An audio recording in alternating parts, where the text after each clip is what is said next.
ઈરાને ઇઝરાયેલના અનેક શહેરો પર ફરી એકવાર હુમલો કર્યો। મીડિયા રિપોર્ટ્સ અનુસાર હૈફામાં મિસાઇલ પડવાથી 15થી વધુ લોકો ઘાયલ થયા છે।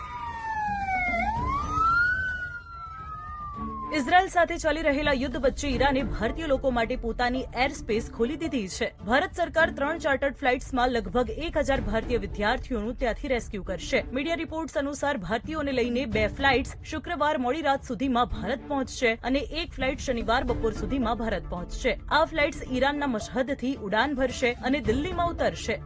इजराइल और ईरान के बीच जंग शुरू हुए 1 हफ्ता हो चुका है और इस वक्त हम पहुंच चुके हैं ग्राउंड जीरो पर वॉर जोन में इजराइल में, और मैं तेल अवीव शहर के पास हाईवे पर मौजूद हूं। जो जमीन पर हालात हैं वो तनावपूर्ण बने हुए हैं। बीच बीच में अभी भी सायरन्स की आवाजें आ रही हैं। आसमान में उड़ते फाइटर जेट्स की भी आवाजें आ रही हैं। अब तक इजराइल में 24 लोगों की मौत हो चुकी है और तकरीबन 600 से ज्यादा लोग घायल बताए जा रहे हैं। आज सुबह से साउथ में पड़ने वाले बीरसेवा शहर पर जबरदस्त